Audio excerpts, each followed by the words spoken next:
Você está ouvindo uma ministração da comunidade cristã de Três Coroas. Que essa mensagem possa edificar sua vida. Amém, irmãos. Eu quero compartilhar com vocês algo que o Senhor tem falado muito, muito forte comigo nesses últimos dias. E só para introduzir o assunto, abre a tua Bíblia em João 17.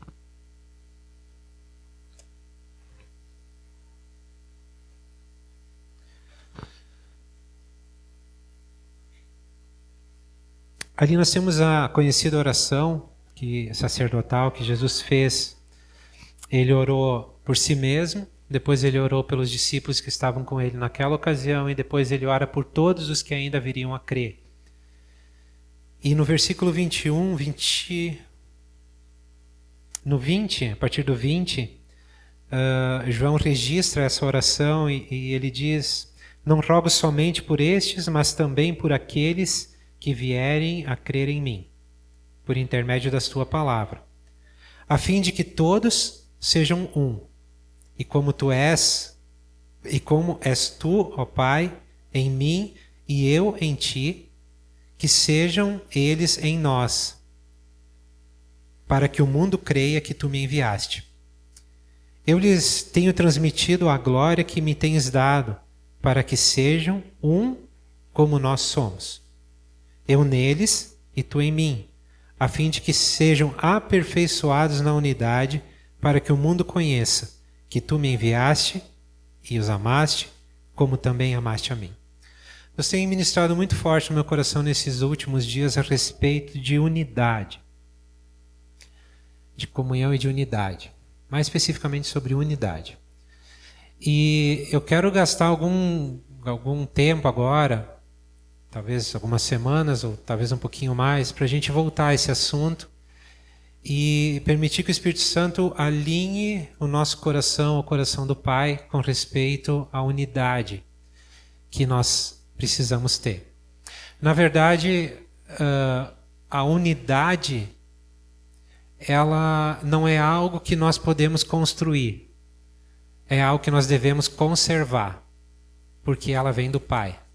A mesma unidade que existe entre o Pai e o Filho é que Ele deseja que exista entre nós e nós com Ele, ou nós com Ele e entre nós. Então essa unidade nós precisamos aprender a conservar.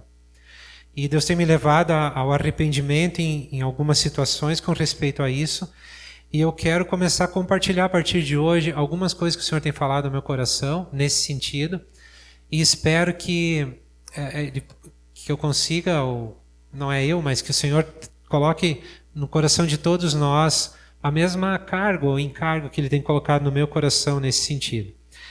E hoje eu quero aproveitar esse período, esse tempo da ceia, que nós vamos tomar a ceia juntos, temos uma mesa servida aqui, lembrando a mesa na qual Jesus estava com seus discípulos, e eu quero falar um pouquinho a partir do que acontece nessa mesa, na mesa de comunhão, onde ali acontecem muitas coisas que servem para conservar a unidade e talvez o que a gente poderia usar a partir desse texto é nos levar à plenitude da unidade.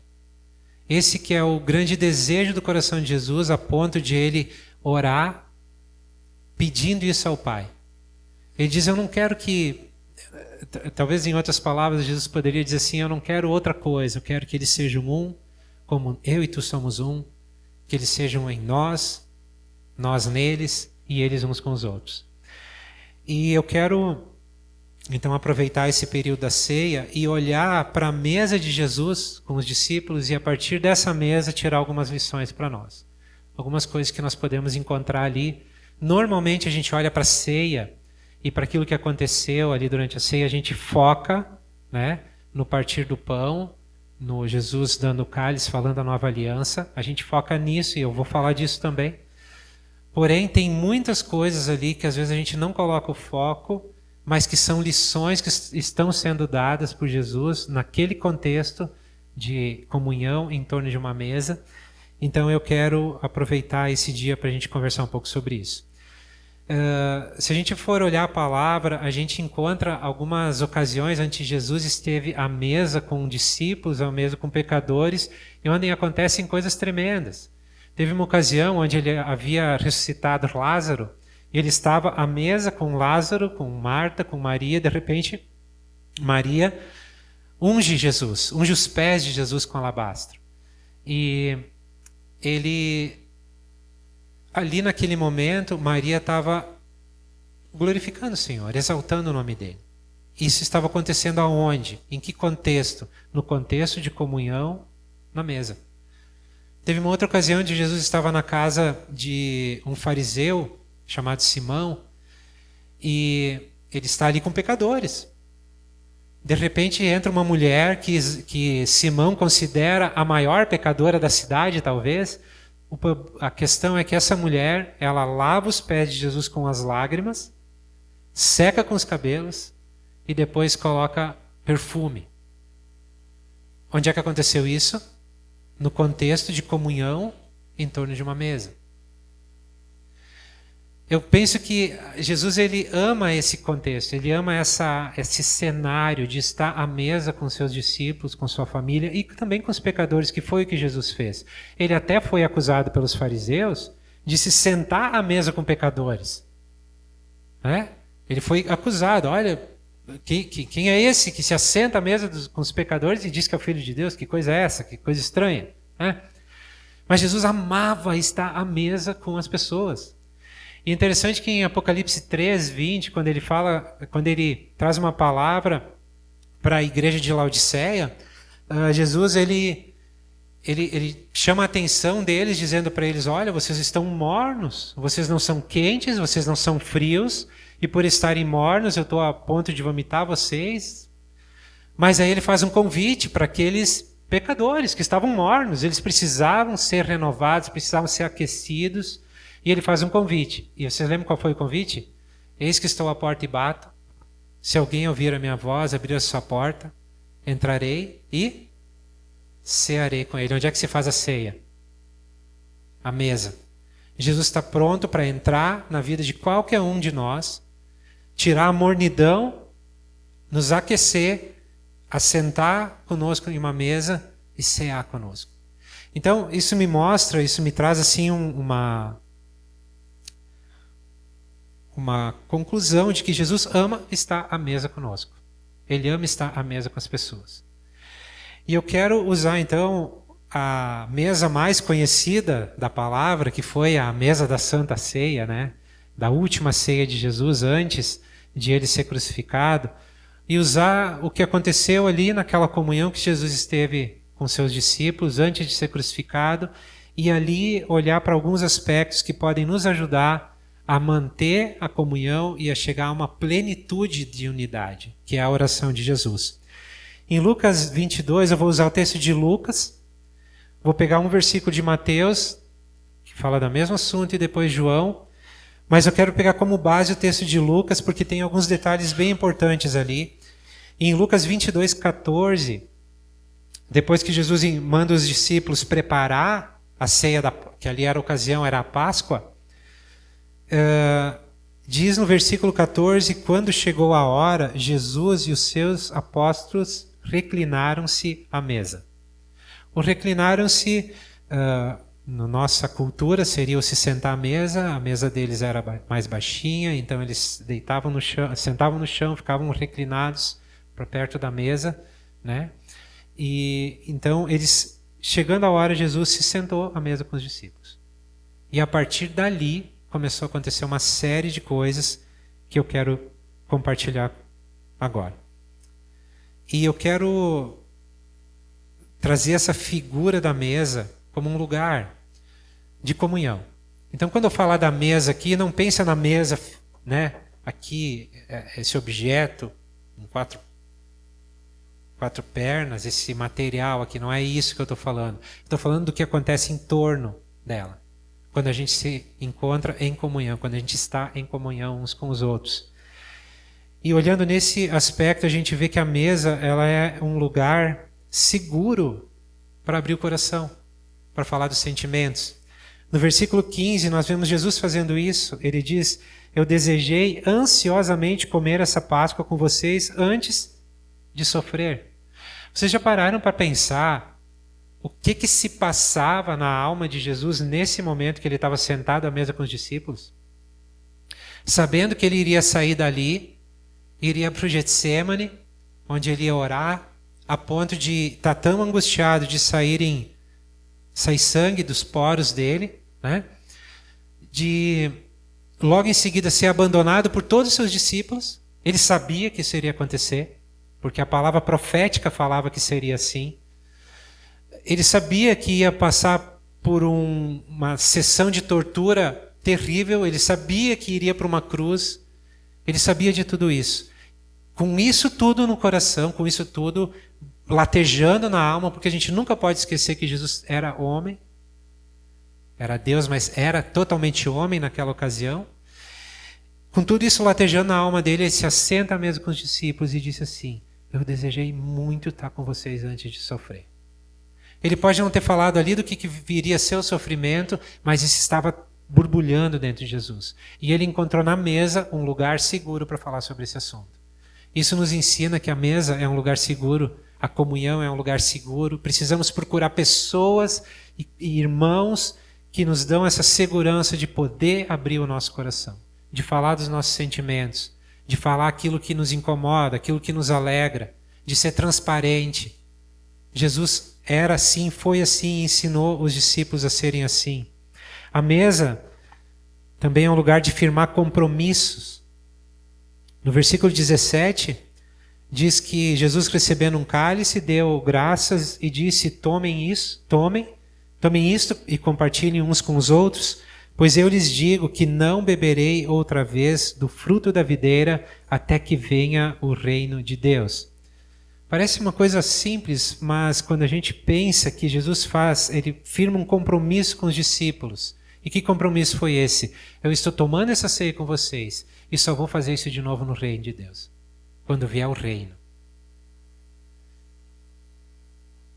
A primeira vinda de Jesus para essa terra, ele veio para fazer a obra necessária para perdoar os nossos pecados. A segunda vinda de Jesus para essa terra, que está próxima de acontecer, vai ser para governar durante 1000 anos todas as nações. Jesus estava falando aqui que ele só iria tomar a ceia de novo nesse tempo, quando Jesus vai voltar para governar durante 1000 anos todas as nações. Ele vai trazer um paz de justiça, de retidão, um reino de justiça, de retidão. Ele vai trazer um reino de paz. Ele vai governar. A palavra de Deus diz que naquele tempo todas as nações elas vão subir para Jerusalém para adorar o Messias e para escutar o ensino dele. E diz que todos aqueles que não subirem, como consequência, vai ser que não vai chover na sua terra. Seca. Mas todas as nações serão convidadas e chamadas para subirem a Jerusalém e adorarem o Messias. Irmãos, esse tempo está muito próximo de acontecer.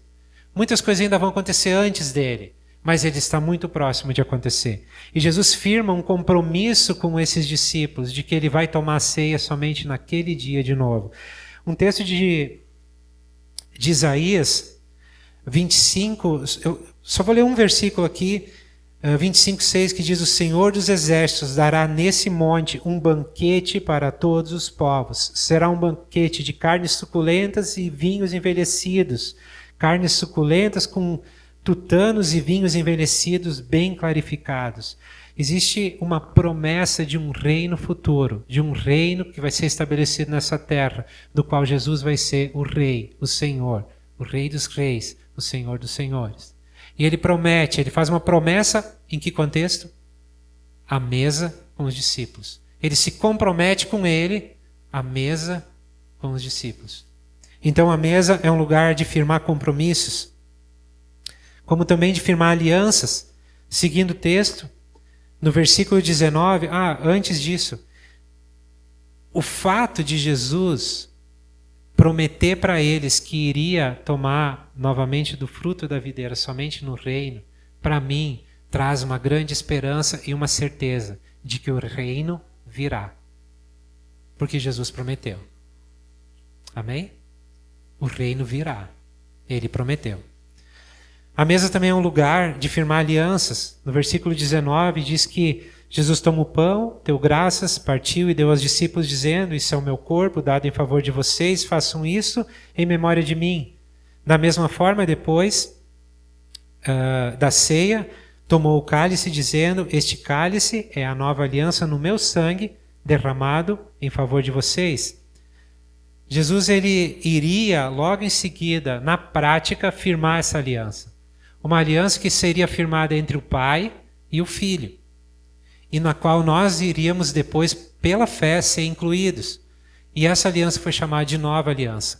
E Jesus, na mesa, com os discípulos, neste contexto de comunhão, ele traz isso como uma revelação para eles. Esse cálice que vocês estão tomando, esse vinho que vocês estão tomando agora, ele é o meu sangue que vai ser usado para firmar a nova aliança. Eles conheciam a aliança mosaica ali. A aliança de Moisés, que havia sido feita lá com Moisés, onde haviam todas aquelas regras, mandamentos, preceitos que deveriam ser cumpridos.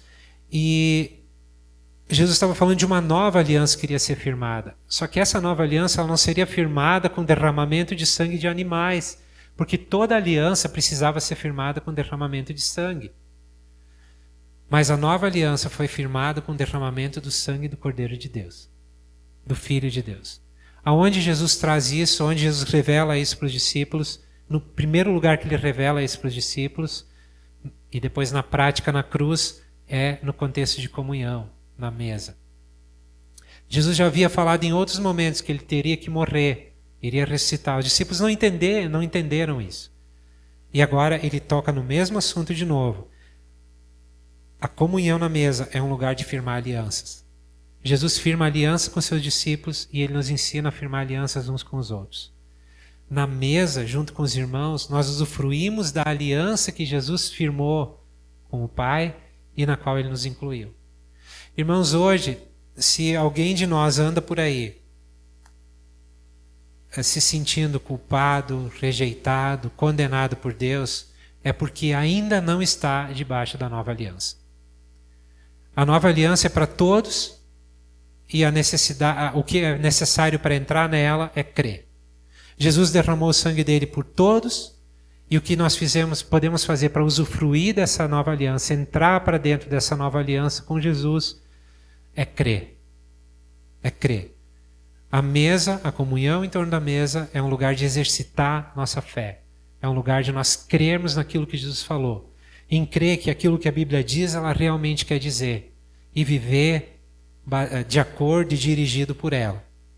Então, a mesa também é um lugar de firmar alianças. É um lugar de definições. Podem acontecer coisas que até não sejam muito agradáveis no contexto da comunhão de mesa. Por exemplo, Jesus apontou naquele mesmo ambiente que ele estava falando de aliança, de compromisso. E vamos ver outras coisas muito lindas que Jesus ensinou ali, mas ele apontou no mesmo ambiente o traidor. Então, a mesa é um lugar de definições. No versículo 21, diz que Jesus, ele falou, mas eis que a mão daquele que vai me trair está com a minha sobre a mesa. No texto paralelo de Mateus 26, 25, diz que Judas, então Judas, que haveria de traí-lo, disse: com certeza não sou eu, mestre? E qual foi a definição? O que Jesus disse? Jesus afirmou: sim, é você. É tu, Judas. Naquele ambiente de mesa, de comunhão, houve definições. A gente não quer, e não deseja, e não creio que seja isso também que o Pai deseja, que a gente encontre traidores no meio da comunhão de mesa. Isso foi uma coisa bem específica porque era necessário acontecer. Era necessário. A Escritura dizia que Jesus iria ser traído. E ele traz isso à tona antes de acontecer, para validar mais uma vez aquilo que havia sido profetizado. Jesus, durante a vida dele, ele foi validando uma a uma as profecias a respeito dele. Uma a uma. E por algum motivo, a maioria do povo não conseguiu ver que ele era o Messias. Mas a mesa, então, é um lugar de definições, de definir coisas, de sentar em comunhão, de ter maturidade, de às vezes conversar a respeito de assuntos difíceis e definir coisas. Definir próximo passo, definir como agir. Amém? Esse é um lugar para fazer isso. É um lugar seguro para fazer isso. E é necessário fazer. A mesa também é um lugar de humildade e de serviço. No versículo 24 de Lucas, diz que surgiu uma discussão entre os discípulos acerca de qual seria considerado maior. Uma outra coisa que a gente pode dizer é que na mesa também acontecem discussões. A gente pode ver que na mesa, onde Jesus estava com os discípulos, tomando a última ceia antes de ser crucificado, houve uma discussão. Os discípulos começaram a discutir entre eles. Eu vou ser o maior. Não, eu vou me sentar lá em tal lugar. Não, eu vou ser o maior. E como Jesus resolve essa discussão entre os discípulos? E isso que eu acho fantástico, a maneira que Jesus usou para resolver essa discussão.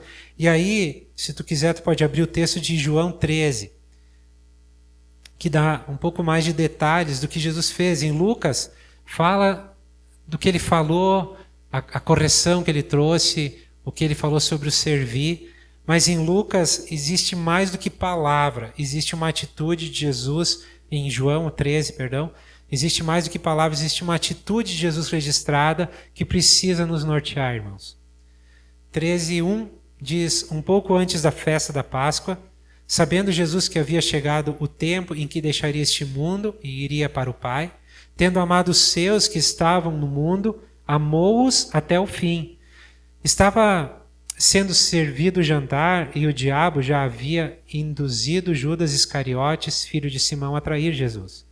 Jesus sabia que o Pai havia colocado todas as coisas debaixo do seu poder e que viera de Deus e estava voltando para Deus. Assim, levantou-se da mesa, tirou sua capa, colocou uma toalha em volta da cintura. Depois disso, derramou água numa bacia e começou a lavar os pés dos seus discípulos, enxugando-os com a toalha que estava em sua cintura. Versículo 12. Quando terminou de lavar-lhes os pés, Jesus tornou a vestir sua capa e voltou ao seu lugar. Então lhes perguntou: vocês entendem o que eu lhes fiz? Vocês me chamam mestre e senhor, o que com razão, pois eu sou. Pois bem, se eu, sendo senhor e mestre de vocês, lavei-lhe os pés, vocês também devem lavar os pés uns dos outros. Eu lhes dei o exemplo, para que vocês façam como lhes fiz. Então a gente vê uma discussão começando e Jesus resolve a discussão se humilhando. O trabalho de lavar os pés era normalmente feito por um escravo. Era considerado um trabalho sujo, que ninguém gostaria de fazer.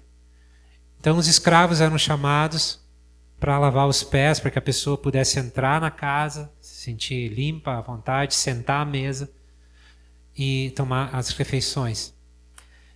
E para resolver essa discussão entre os discípulos, Jesus ele resolve dar o exemplo. E ele se humilha, ele vai lá para os pés deles e lava os pés deles. E é interessante que, entre outras coisas que a gente pode aprender nesse texto, me chama muito a atenção, fala muito comigo, o versículo 3, que diz que Jesus sabia que o Pai havia colocado todas as coisas debaixo do seu poder e que viera de Deus e estava voltando para Deus. Jesus sabia quem ele era. A identidade dele estava bem definida. Ele se sentia amado, aceito por Deus. Ele conhecia muito bem a missão que Deus havia dado para ele. A partir desse lugar, de uma identidade definida, segura, ele se humilha e ele vai servir. O que isso fala comigo? Muitas vezes, irmãos, nós tentamos fazer coisas para agradar a Deus, para chamar a atenção de Deus, para se sentir valorizado por Ele, para se sentir aceito por Ele. Muitas vezes nós tentamos fazer coisas para ser aceitos uns pelos outros. Eu faço alguma coisa com a intenção de que vocês vejam, que legal que o Abel está fazendo. Só que se eu fizer com esse coração, está errado. E se eu fizer com esse coração, é porque a minha identidade não está, eu não tenho clareza de quem eu sou, de que como Deus me vê, de quem eu sou para Ele, de quem eu sou dentro da família dele. Jesus deu o exemplo de alguém que tinha certeza e convicção da sua identidade, e desse lugar ele se humilha e vai servir os irmãos, vai servir os seus discípulos, vai fazer um trabalho sujo, vai fazer um trabalho de escravo, desse lugar. Então, irmãos, cada um de nós, quando pensar em servir, e todos nós devemos servir, o coração correto é servir porque nós já somos aceitos, porque nós já somos filhos amados, porque nós sabemos quem somos em Deus, porque sabemos a obra que Jesus fez e na qual Ele nos incluiu. Esse é o coração correto. Eu faço porque deve ser feito. Eu faço porque eu amo os meus irmãos. Eu faço porque existe uma necessidade. Ninguém vai me ver fazendo aquilo ali, mas existe uma necessidade. Eu faço porque eu sou um filho amado do Pai e estou trabalhando no reino dele. Jesus, ele ensina essa lição, se humilhando. Então a mesa, ela também é um lugar de humildade e de serviço. Ninguém deve se assentar à mesa de comunhão para se achar maior do que o seu irmão. Tipo aquele que senta na cabeceira e é o chefe de tudo. Não, não existe esse lugar na mesa. Jesus, tendo todas as prerrogativas, então, de tomar esse lugar, ele se humilha para mostrar que na mesa nós temos que ser iguais uns aos outros, servir uns aos outros com amor, com sacrifício e com amor. E a mesa também eu vejo, baseado nesse exemplo de Jesus, que é um lugar de dar exemplo. Nós, como líderes, quando sentamos à mesa, seja no contexto de uma igreja na casa, seja em uma reunião ministerial, seja em onde for, o contexto de comunhão à mesa que nós vamos ter, como líderes, nós temos que dar o exemplo. Jesus deu o exemplo. Ele, sendo o mestre, deu o exemplo. Ele se humilhou. Amém? Eu sempre penso, e eu tento conduzir o meu ministério dessa maneira, eu sempre penso que o melhor ensino é aquele que tu dá fazendo, dando exemplo. Né? Uma coisa é eu pedir para alguém varrer esse salão. Outra coisa é vocês me verem quantas vezes eu já varri esse salão. Eu poderia dizer assim, que eu teria autoridade para pedir que alguém fizesse, porque eu também faço.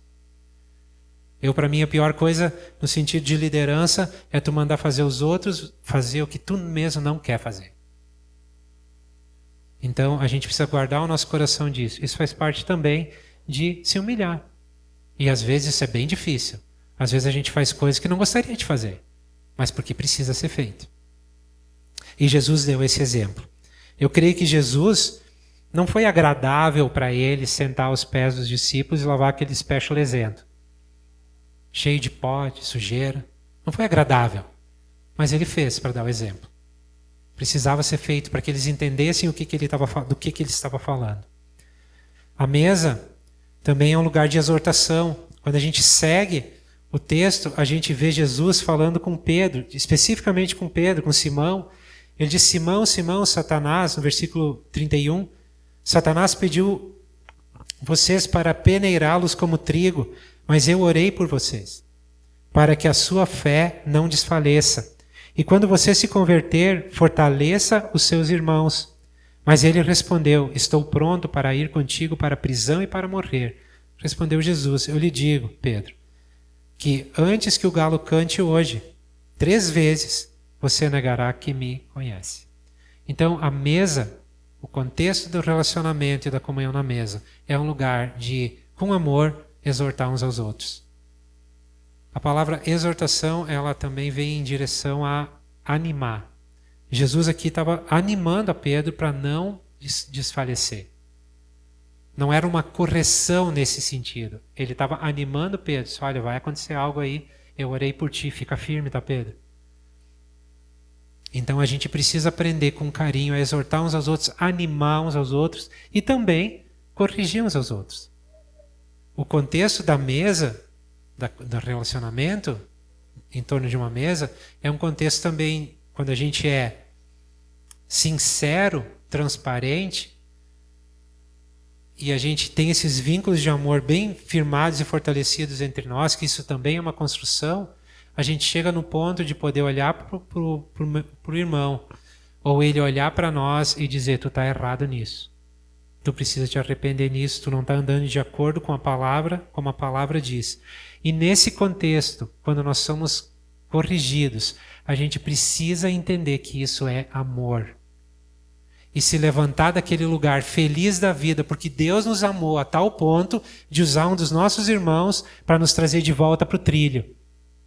E não sair emburrado e dizer, nessa mesa eu não sento mais porque eles não falam o que eu gosto de ouvir. Não, a mesa também é um lugar de a gente poder, com amor, corrigir uns aos outros.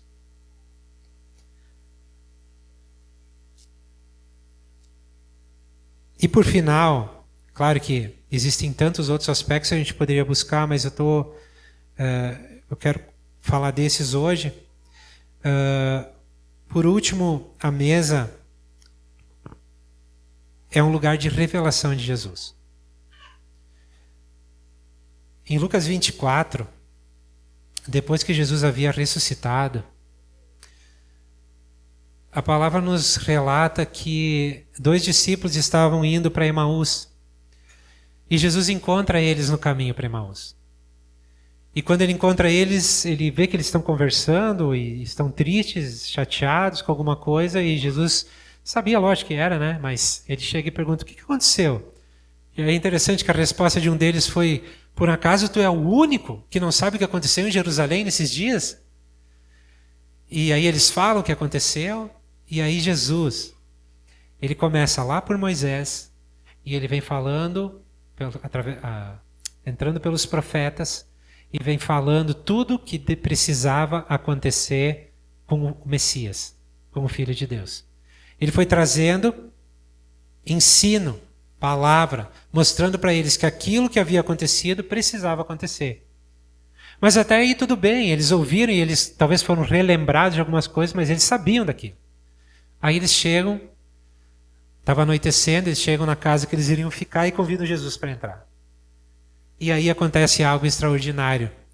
Eles se sentam à mesa, quando Jesus parte o pão, o que acontece? Os olhos deles se abrem. Jesus é revelado. No caminho veio a instrução e na mesa veio a revelação. No caminho a gente vai ensinando uns aos outros, vai caminhando, vai andando, vai discipulando uns aos outros, vai ensinando, vai vendo a palavra juntos. Mas quando a gente senta na mesa de comunhão, ali acontece revelação de Jesus. Aquilo que é teoria passa a ser prática. Os olhos que estão fechados são abertos. É um lugar diferente, irmãos. É um lugar diferente. A gente tem tido a experiência lá em casa, a gente já testemunhou em outra ocasião, de que quando nós voltamos a reunir o grupo, agora o ano passado, os 2 grupos, na verdade, a gente começou a usar esse contexto de literalmente se sentar em torno de uma mesa, a mesa da cozinha, cada um traz alguma coisinha para a gente comer, a gente faz 4, 5, 6 térmicas de café, né, já? Depende da sede. E a gente vai tendo comunhão. A gente lê a palavra junto, a gente ora uns pelos outros. Já teve lá momentos de quebrantamento onde houve um derramar de coração, um dizer, eu não estou bem, eu não estou me sentindo bem, eu não estou entendendo isso que vocês estão falando. Já houve momentos de a gente poder dizer, não, é assim, tentar levar para o lugar certo. Então está sendo uma construção, está sendo um lugar lindo de a gente poder estar junto, poder se sentir amado, poder amar, poder ver as mutualidades sendo ali cada dia mais vividas.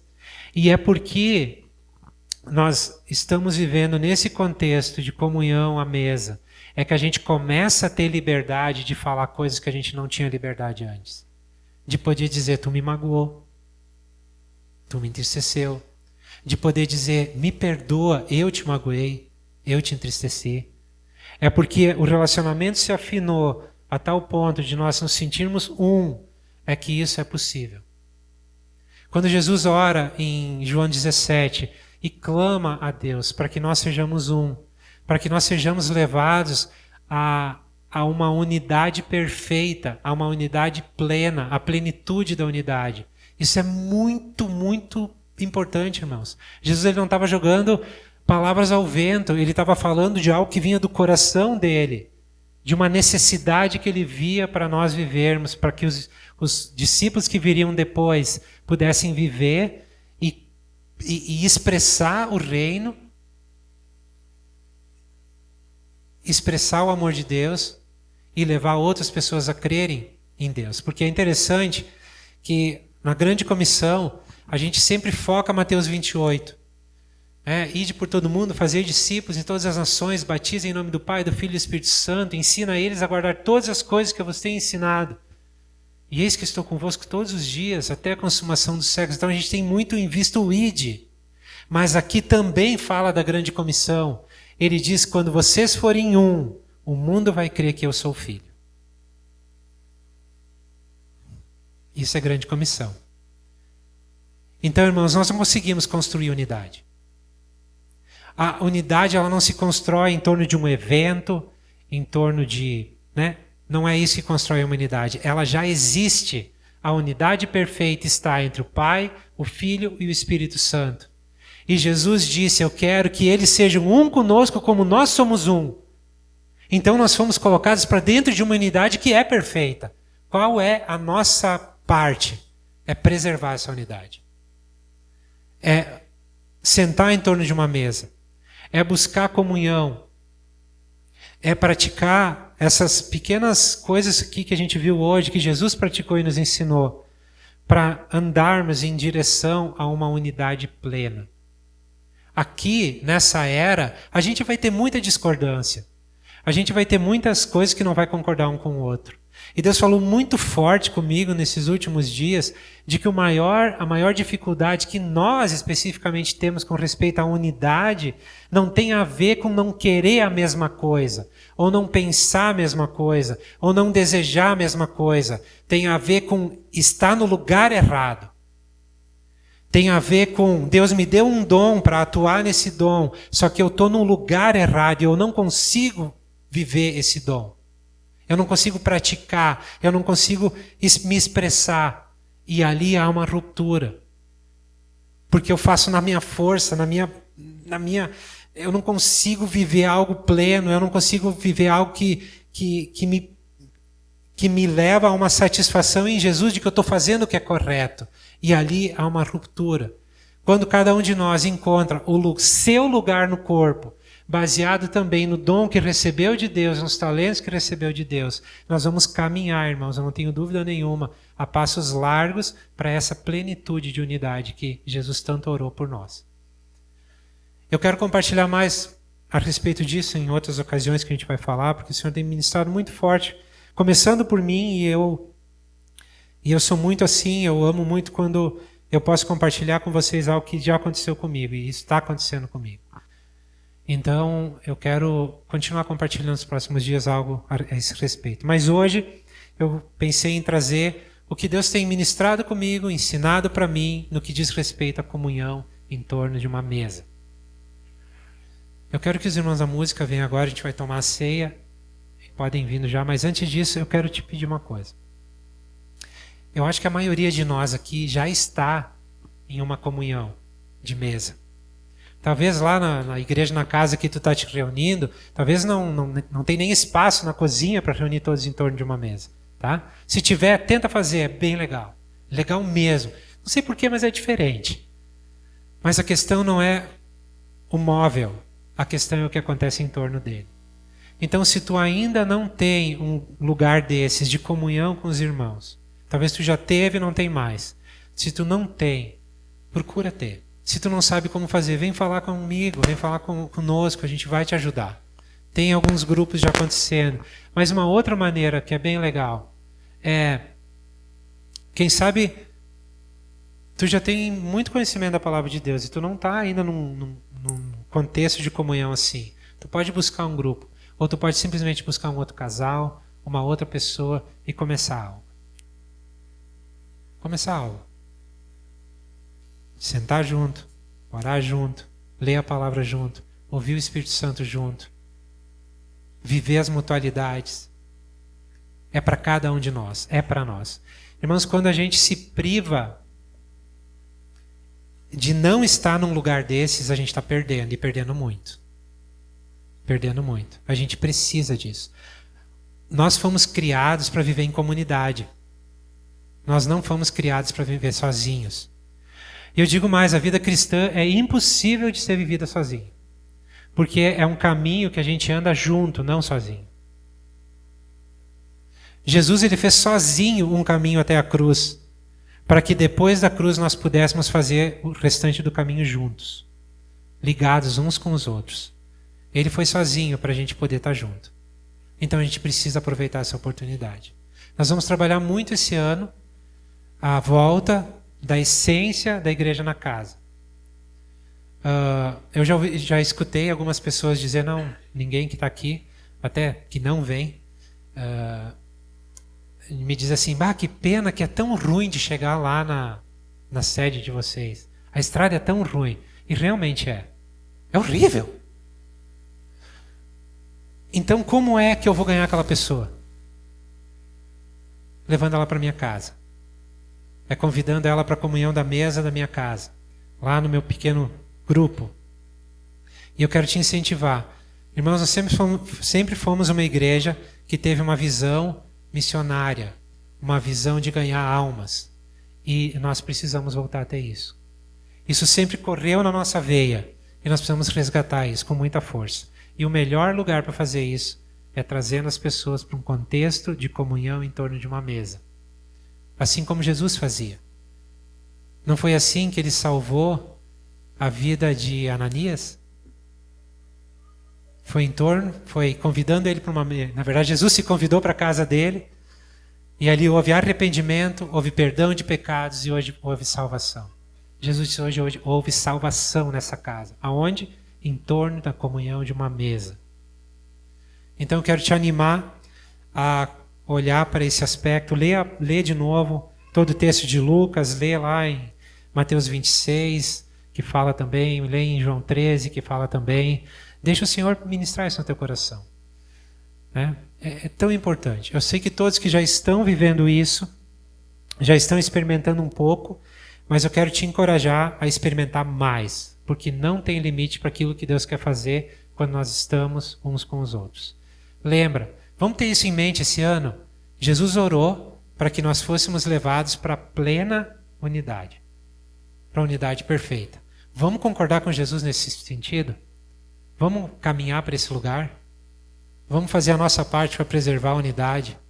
Começando por aqui. Começando, na verdade, dentro da minha casa. Dentro do meu pequeno grupo. Com a minha família, meu pequeno grupo. Aqui e daqui depois para fora. Porque às vezes a gente mira muito a unidade da igreja na cidade. Mas a unidade precisa começar dentro da minha própria casa. Para a partir disso ir progredindo até um dia a gente conseguir ver essa tão sonhada unidade da igreja numa cidade, num país, numa nação, no mundo. Amém, irmãos? Vamos orar?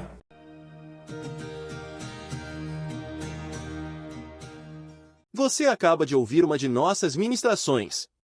Esteja conosco em nossas reuniões e siga-nos em nossas redes sociais. Que Deus te abençoe.